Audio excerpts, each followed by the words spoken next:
Hello दोस्तों, नमस्ते। आज की कहानी का नाम है भगवान की लाठी।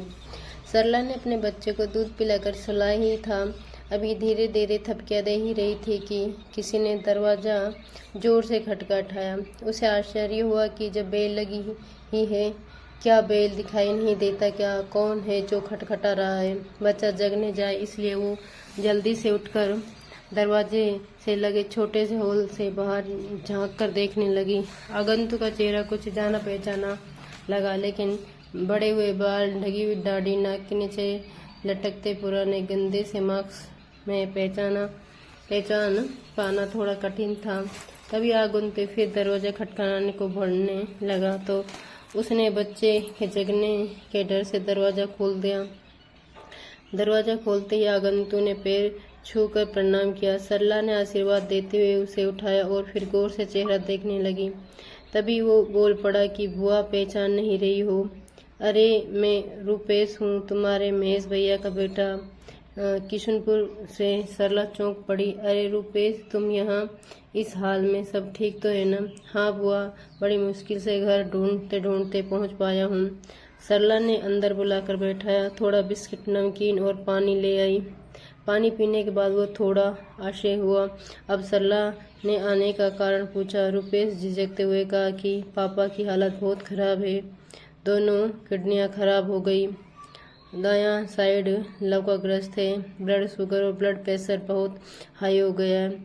यहाँ प्रयागराज में इलाज चल रहा था, लेकिन आज डॉक्टर ने जवाब दे दिया, अब आगे लखनऊ या दिल्ली ले जाने को सोच रहे हैं। कुछ मदद कर सकती हो तो निकल जाते। घर का सारा पैसा तो अब तक के इलाज में लग गया।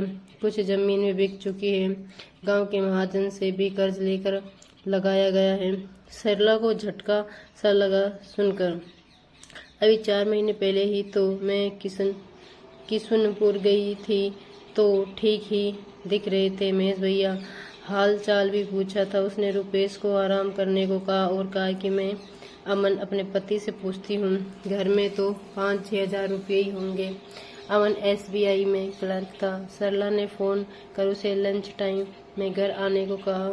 तब तक रुपेश थकावट के कारण सो चुका था।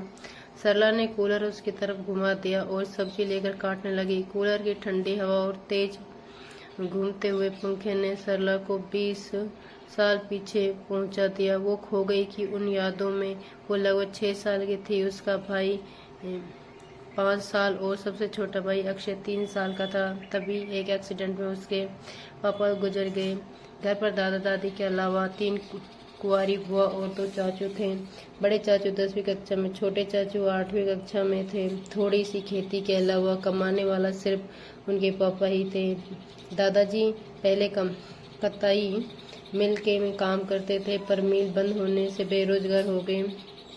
अपने सभी पट्टीदारों में सबसे खराब स्थिति उसी के परिवार की थी।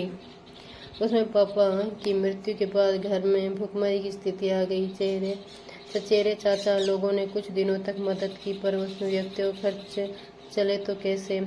नन्ही सरला कभी किसी के बाग में अमरूद और आम, तो कभी कभार किसी के खेत में मटर की फलियां तोड़ लाती, तो करण और अक्षय खुश हो जाते। सबकी सहानुभूति उन बच्चों के प्रति थी। किसी के घर के कुछ अच्छा बनता तो बुलाकर बच्चों को खिला देते। कष्ट से भरी जिंदगी किसी तरह घिसते ही रही थी कि जवान पुत्र के आकस्मिक मौत को सहन नहीं कर सकने के कारण सैया पर पड़ी दादी की भी मृत्यु सैया पर पहुंच गई। हाहाकार सा मच गया था घर में। किसी तरह दाह संस्कार के बाद 7 क्रम की होने लगी। दादाजी ने आचार्य समाज विधि से 7 क्रम करना चाहा था, पर यही महेश भैया जो चचेरे दादा के पोते थे आए और दिलासा देते हुए कहा कि नहीं दादी, आज 7 क्रम अच्छी तरह से होगा, मैं हूं ना। सभी चाचाओं ने मदद किया, कोई गेहूं, कोई चावल, कोई अन्य कुछ, पर महेश भैया ने और सभी खर्चे हाथ जोड़कर किया। बैलगाड़ी पर लादकर चीनी, घी, बेसन, मैदा और काफ़ी सारी चीज़ें, कई तरह की मिठाइयाँ, रसगुल्ले, गुलाब जामुन, इमरती, जलेबी, बहुत सारी खाने की चीज़ें बनी। सभी ने छनकर खाया। सरला और करण तो इतनी प्यारी चीज़ें खाकर इतने मस्त थे कि कभी कभी आपस में बात करते कि फिर ऐसी चीज कब मिलेगी। माँ ने कहा कि ये सब दादा ने भगवान से यहाँ जाकर तुम लोगों के लिए भेजा दिया है। नन्ही सरला को सब के घर जाती तो ऊपर चलते पंखे को देखकर आशय करती कि आखिर बिना हिलाए ये चलता कैसे। कभी कभी कोई मजाक में कह देता कि पहले डंडे से हिलाकर चलाते हैं पंखे का चलना उसके लिए एक अबूझ पहेली बन गई थी। कुछ दिनों तक तो 7 ग्राम के बच्चे खुर्चे सामानों में काम चलता। फिर वही काफ कश्ती की नौबत आ गई। एक दिन सरला ने मामा और मौसा आए थे। घर की स्थिति देखकर उन्हें अपने साथ लिवा ले गए। अब जिंदगी का अगला इतिहास शुरू हुआ। मामा के घर भी कुछ दिनों बाद स्थिति बेहतर होने लगी। तीनों बच्चों के साथ विधवा बहन की परवरिश आसान नहीं थी। मामा भी साधारण थी, खेती बाड़ी वाले थे। पड़ताना का दौर शुरू हुआ तो शांति सरला की मां ने बहन के घर शरण लिया। बच्चे सरकारी स्कूल में पढ़ने लगे। शांति ने छोटे मोटे स्वयंसेवी संस्थाओं से जुड़कर कुछ काम करने लगी। ठंडी के दिन थे। एक दिन खबर मिली कि उसके ससुर भी नहीं रहे।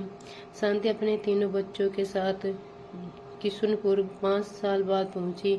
अब तक बड़े देवर किसी तरह मैट्रिक पास कर कोर्ट में एप्लीकेशन लिखने का काम कर तथा छोटे देवर किसी डॉक्टर के यहाँ छोटे मोटे काम कर पेट पाल रहे हैं। फिर वही 7 ग्राम की समस्या और फिर वही महेश भैया आ गया है। दादाजी का 7 ग्राम भी हुआ। 13वीं के दिन सुबह महेश भैया कुछ पेपर लेकर आए और कुछ बातें थी दोनों चाचू से की और सिग्नेचर करवा रहे थे। दोनों चाचू ऐसे में पड़ गए और अन्य लोगों को बुलाकर मशवरा लेना चाह रहे थे, पर महेश भैया ने जबरदस्ती सिग्नेचर करवा लिया। थोड़ी कड़ी बात भी हो रही थी। बच्चे समझ नहीं पा रहे थे। दूसरे दिन घर के पीछे के खेत में मटर की फलियां तोड़ने के लिए गई। सरला तो इसी रुपेश ने मना कर दिया और उसकी तोड़ी हुई फलियां भी छीन ली। कहने लगा कि अब ये खेत मेरा है।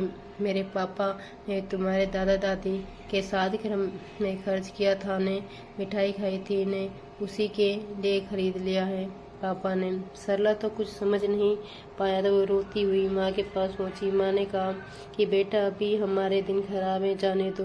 वो खेत बिक गया है, महेश ने ले लिया है। पता नहीं कितना खर्च किया है, 30,000 का खर्च बताया। अभी हम उतना पैसा कहाँ से देंगे। पर सब बेटे सब्र कर, भगवान ने तुम्हें 2 भाई और 2 चाचू दिए हैं, वही सब ठीक से रहे। अब अंधेरी रात के बाद सुनहरी सुबह होती है, सब कुछ हो जाएगा। सरला के समझ पर इतना ही आया कि वह खेत अब अपना नहीं है और वहाँ नहीं जाना चाहिए। अब सरला की माँ ही घर में सबसे बड़ी रह गई तो उन्होंने अपनी स्वयं सेवी संस्था के बात कर अपना ट्रांसफर किशनपुर पंचायत में ही करवा लिया। कुछ महिलाओं के सहयोग से अगरबत्ती और पापड़, तिलोड़ी इत्यादि बनाने लगी। सरकारी स्कूल में पढ़ रहे थे बच्चे। समय गुजरता गया। बड़े चाचू ने वकालत की पूरी पढ़ाई कर उसी कोर्ट में वकालत शुरू कर दी।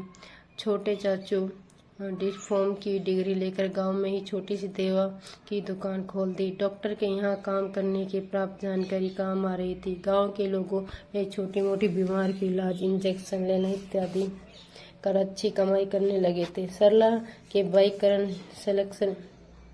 का सिलेक्शन एयरफोर्स में हो गया और छोटा भाई अक्षय अभी किसान सलाहकार के रूप में कार्य करते प्रशासनिक सेवा की तैयारी कर रहा था। इसी तरह सभी थोड़ा थोड़ा कमा रहे थे। सबने मिलकर पहले टूटे खंडर से मकान बनवाए, फिर सरला की शादी अमन से कर दी। बचपन में पंखे के चलने की पहेली ने सुलझाया पाने वाली सरला अब एयर कंडीशन कमरे में रह रही थी। उधर महेश भैया का इकलौता बेटा रुपेश पैसे को पानी की तरह उड़ाता और गलत संगति में पड़ गया। शादी हुई, 3 बच्चे भी हुए, लेकिन नहीं सुधरा। महेश भैया ने जमीन का बंटवारा कर दिया। अपनी बेटियों को भी बराबर जमीन दे दी। रुपेश ने हिस्सा मिलते ही पौने पौने भाव में अपनी सभी जमीन बेचकर शराब जुओं में उड़ा दी। सरला की जमीन भी रुपेश के हिस्से के बगल में थी, इसलिए रुपेश ने अपने नाम करवा ली और खेती करता था। सरला ने कुछ सोचा, उससे जमीन में मटर की फसल काफी अच्छी होती थी। उसने अपने हाथों में उसी रुपेश के द्वारा मटर की फलियों का छीनना याद आया और आंखों के कोरों में बहते आंसू की बूंद टपक रही थी और वह यादों की दुनिया से बाहर आ गई। उसने खाना बनाकर रूपेश को जगाया। तब तक अमन भी आ गया। सरला ने अमन को सारी बात बताई और रूपेश ने कहा कि वो कल तक 50,000 रुपये का इंतजाम कर देगी, लेकिन उसके एवज में उसे वही मटर वाला खेत चाहिए। रूपेश मजबूर था, ठीक वैसे ही जैसे सरला के चाचू मजबूर थे। दूसरे दिन आखिर रूपेश ने उस जमीन का पेपर सरला के नाम कर दिया और रूपेश लेकर पापा का इलाज कराने लखनऊ चला गया। उसी दिन पेपर लेकर सरला अपने मायके पहुंची और अपने बड़े चाचू को पेपर थमा दिया। माँ ने बेटी को गले से लगाया और कहा, मैंने कहा था न कि भगवान पर भरोसा रखो, हर अंधेरी रात के बाद सुनहरा दिन आता है। हाँ माँ, मुझे भगवान का न्याय पर पूरा भरोसा था। इतना कह वो उस खेत की तरफ दौड़ पड़ी। मटर की फलियां आज भी लहरा रही थी, मानो सरला का स्वागत कर रही थी।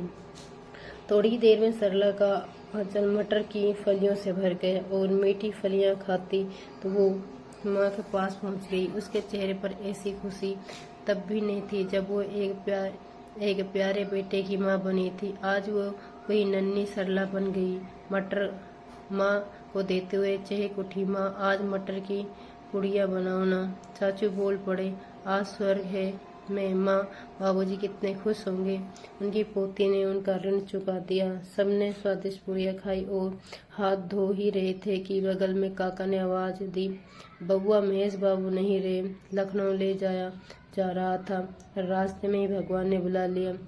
सभी सोचने लगे कि इस खेत के पैसे ने उनका भी साधग्रम होगा। हे भगवान, तेरी लाठी बेजुबान है, तेरा न्याय लाजवाब है, तुम्हारे घर देर अंधेर नहीं। अगर दोस्तों ये कहानी पसंद आई हो तो चैनल को लाइक शेयर सब्सक्राइब जरूर करें।